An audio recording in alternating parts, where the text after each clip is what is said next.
វត្តមានទូរស័ព្ទដៃត្រកូលអល់ត្រារបស់ក្រុមហ៊ុនចិនគឺបានវាយលុកទីផ្សារខ្លាំងមែនទែននៅពេលបច្ចុប្បន្ននេះហើយឥឡូវនេះគឺយើងមានជាមួយនឹង Ultra មួយ model ទៀតហើយពីក្រុមហ៊ុន Vivo គឺ Vivo X300 Ultra រាល់ឆ្នាំក្រុមហ៊ុន Vivo បានបញ្ចេញត្រកូល Ultra របស់ខ្លួនជា China version មិនមាន Global version ទេដោយឡែកក្នុងឆ្នាំ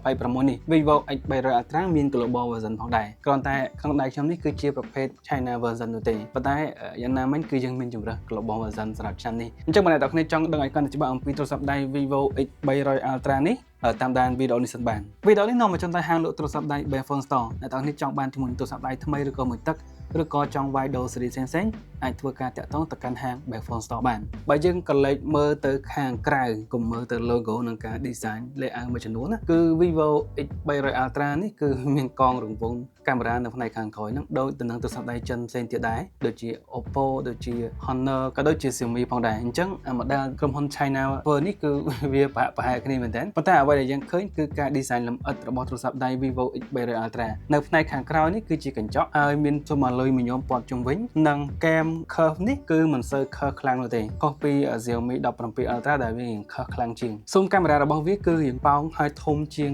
ស៊ុំកាមេរ៉ារបស់ក្រុមហ៊ុនផ្សេងៗដែលវាអាចឲ្យយើងកាន់ចេះបានណាតាំងពីចំនួន200 Ultra មកម្លេះអញ្ចឹងគឺវាធំមែនទែនចំណុចដែលយើងចាប់អារម្មណ៍គឺថា Vivo X300 Ultra អត់មានបំពាក់ជាមួយនឹងប៊ូតុងបន្ថែមផ្សេងៗដូចក្រុមហ៊ុន Oppo ឬក៏កងដែលអាចបង្វិលធ្វើការ zoom ទៅលើកាមេរ៉ាដូច Xiaomi 17 Ultra by Leica នោះទេវាអត់មាន add បន្ថែមដើម្បីឲ្យស្មុគស្មាញនោះទេគឺវាធ្វើមកសាមញ្ញមែនទែននៅតួខ្លួនរបស់វាតែម្ដងគឺមានតែប៊ូតុង3ទេគឺប៊ូតុង power ប៊ូតុងដំឡើងហើយនិងបន្ថយសំឡេងហើយពណ៌មួយនេះដែលខ្ញុំទទួលបានគឺជាពណ៌បែបបៃតងស្រាលហើយមានកាត់2ពណ៌និងបែក silver នៅផ្នែកខាងក្រោមមានជាមួយនឹង logo Vivo ផងដែរទូរស័ព្ទដៃនេះគឺវាមានជាមួយនឹងប្រព័ន្ធការពារជម្រាបទឹក IP6869 អញ្ចឹងធូលីដេនេះគឺអត់សូវខ្លាចមែនទេប៉ុន្តែសម្រាប់ជាយោបល់ខ្ញុំហ្មងបើអ្នកនរគ្នាអាសាដូរទូរស័ព្ទលេងទូរស័ព្ទទាំងអស់នេះគួរតែអត់ហើយនឹងបិទកញ្ចក់ការពារផងដើម្បីឲ្យអ្នកលក់ក៏សប្បាយចិត្តអ្នកទិញក៏សប្បាយចិត្តព្រោះយើងលក់បានថ្លៃហើយអ្នកទិញបានរបស់ល្អចំពោះអេក្រង់ Vivo X300 Ultra ប្រើប្រាស់ជាមួយនឹងអេក្រង់ប្រភេទ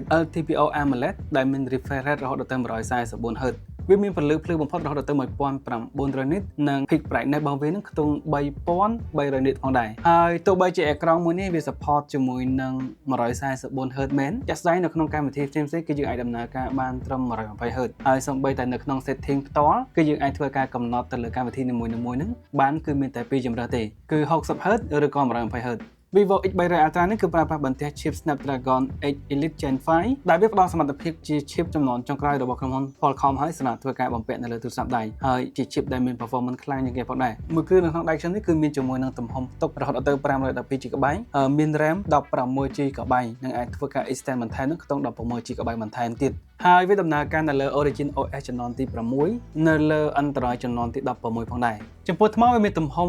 6600 mAh ដែលអាចធ្វើការសាកល្បឿនលឿនរហូតដល់ទៅ 100W ហើយយើងទទួលបានដុំសាក 120W កន្លែងនេះរៀងឆ្កងបន្តិចប៉ុន្តែអូខេហើយ support wireless charge នឹងខ្ទង់ 40W អាហ្នឹងចេញពី official website របស់គេផ្ទាល់តែម្ដងហើយស្ពេចប៉ុណ្នេះខ្ញុំបានធ្វើការ test សាកល្បងជាមួយនឹង performance នៅលើ AnTuTu Benchmark គឺវាទទួលបានបន្ទុកខ្ពស់មែនទែនដែលបន្ទុកសរុបវាទទួលបានគឺខ្ទង់ 3,866,455 ដែលបន្ទុកនេះលើ Xiaomi 17 Ultra ហ្នឹងខ្ទង់ 400,000 បន្ទុកហើយនៅលើ Geekbench 6 វាទទួលបានបន្ទុក single core ហ្នឹងខ្ទង់ 3,528 ហើយនៅ multi core គឺបន្ទុក 1980 បន្ទុកនេះក៏លើសពី Xiaomi 17 Ultra ផងដែរចំពោះការលេងហ្គេមនៅលើនេះគឺអត់ចោលជាបញ្ហាទេយើងដឹងស្រាប់ហើយថា chip នេះគឺជា chip កំពូលហើយអញ្ចឹង game Android គឺស៊ីផុយ game ខ្ញុំអាចសន្និដ្ឋានបានថា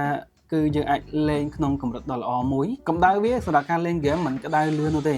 លើកលែងតែយើងយកទៅធ្វើការប្រើប្រាស់ទៅលើមុខងារកាមេរ៉ានិយាយទៅមុខងារកាមេរ៉ាសំខាន់ជាងគេនៅលើទូរស័ព្ទដៃនេះហើយគឺអ្នកនរគ្នាបានដឹងស្រាប់ហើយថាក្រុមហ៊ុនបច្ចុប្បន្នគឺគេ build a kit សម្រាប់ប្រើប្រាស់ទៅលើទូរស័ព្ទដៃ flagship របស់ខ្លួនតែម្ដងក្រុមហ៊ុន Xiaomi ក៏មានក្រុមហ៊ុន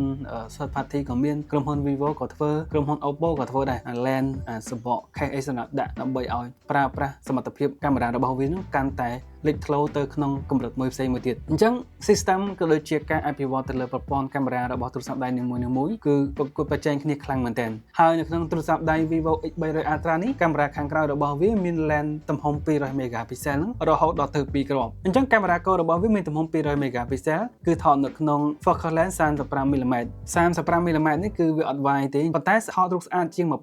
ឬក៏23ទៀតខ្ញុំចូលចិត្តប្លង់35នេះមែនទែនសម្រាប់ការថតខ្ទង់ 23mm ឬក៏ 28mm mm ដែលអ្នកអាចធ្វើការថតចេញពី lens ultra wide ផងដែរចំពោះកាមេរ៉ាទី2ដែលមានទំហំ200 megapixel នោះគឺជា lens telephoto ដែលថតនៅក្នុងកម្រិត 3.7 គុណឬក៏85 mm ដែលយើងអាចធ្វើការថតបានស្អាតមែនទែនហើយសំខាន់ណាស់ zoom ក៏បានឆ្ងាយផងដែរ lens ក្រោមនេះគឺយើងអាចធ្វើការថត zoom រហូតដល់ទៅ105គុណជាប្រភេទ digital zoom ហើយយើងក៏អាចធ្វើការថត macro ក្នុងរយៈចម្ងាយខ្ទង់15 cm ផងដែរ lens telephoto នេះគឺថតបានស្អាតមែនទែនសម្រាប់ការថតរូបគឺខ្ញុំតេស្តហើយគឺថតបានឆ្ងាយហើយស្អាតមែនទែន detail ក៏រក្សាបានច្រើនហើយមុខងារ AI ដែលធ្វើការផលិតរូបភាពមកនេះគឺបានស្អាតដូចគ្នាចំពោះ lens ultra wide គឺមានទំហំ50 megapixel វាថតនៅក្នុង focal length 14 mm ឬក៏ 0.6 គុណសម្រាប់ជារួមសម្រាប់ system កាមេរ៉ាខាងក្រោយនេះគឺយើងអាចធ្វើការថតនៅក្នុង focal length ចាប់ពី14 mm រហូតដល់ទៅ2412 mm ឬក៏សម្រាប់អាចហៅបានថា 0.6 គុណរហូតដល់ទៅ105គុណអញ្ចឹងគឺយើងអាចថតនៅក្នុង range ដែលយើងអាចធ្វើការថត zoom គឺបានឆ្ងាយមែនទែនហើយខ្ញុំក៏បានថតរូបភាពច្រើនខ្ញុំក៏ដាក់វានៅលើនេះផងដែរ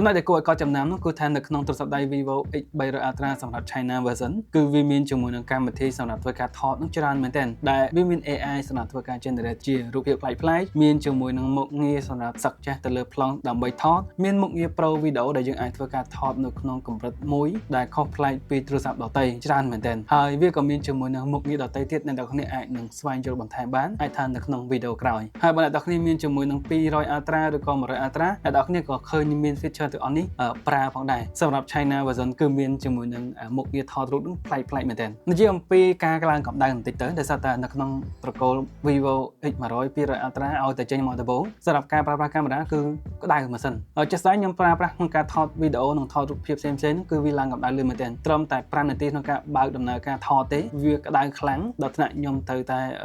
ឈប់ថតសម្រាប់សិនអាណត្តិទូរស័ព្ទហើយយើងត្រូវដឹងថាសម្រាប់ version ដំបូងនៅពេលដែលវាចេញគឺវាមានសភាពបែបហ្នឹងរហូតហ្នឹងប៉ុន្តែក្រោយពីបានធ្វើការប្រកាសលក់មួយរយៈ 3-4 ខែ 5-6 ខែទៅ firmware update ក្រោយៗធ្វើឲ្យវាមានការធូរស្រាលនិងងាយស្រួលប្រើប្រាស់ជាងមុនហើយកម្ដៅក៏វារក្សាបានគ្រាន់បើដែរអញ្ចឹងយើងចាំមើលថាតើ firmware update នៅក្នុងចន្លោះខែណាដែលវាអាចដំណើរការបានល្អសម្រាប់ទូរស័ព្ទដៃ Vivo X300 Ultra ទៅលើមុខងារកាមេរ៉ានេះហើយចំពោះការថតវីដេអូគឺយើងអាចថតវីដេអូបានល្អមែនទែនយើងអាចធ្វើការថតវីដេអូក្នុងកម្រិត 4K 120 frame និង 8K 30 frame ផងដែរ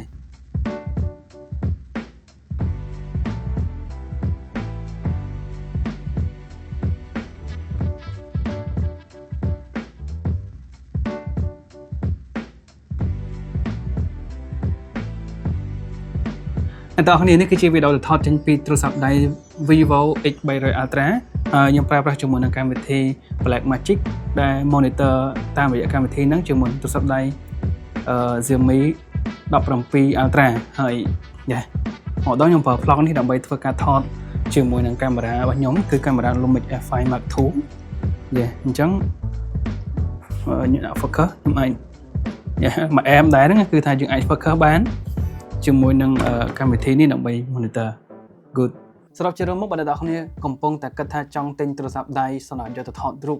ឲ្យបានស្អាតត្រកូល Ultra ឆ្នាំនេះមួយណាក៏ល្អដែរគឺមិនថា Vivo X300 Ultra Xiaomi 17 Ultra ឬក៏ Oppo Find X9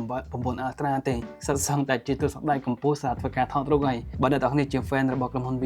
Vivo X300 Ultra នេះគឺកប់ខ្លាំងហើយគឺអាចយកទៅប្រើទៅគ្រាន់តែថាតម្លៃរបស់វាក៏មិនតិចនោះដែរតម្លៃរបស់វាខ្ទង់$1000ជាងហើយនៅពេលនេះបើយើងចាំបន្តិចអាចនឹងបានតម្លៃសមរម្យជាងនេះអញ្ចឹងវីដេអូនេះគឺមានតែប៉ុណ្្នឹងទេអរគុណច្រើនសម្រាប់ការទស្សនាវីដេអូមួយនេះជួបគ្នានៅក្នុងវីដេអូក្រោយ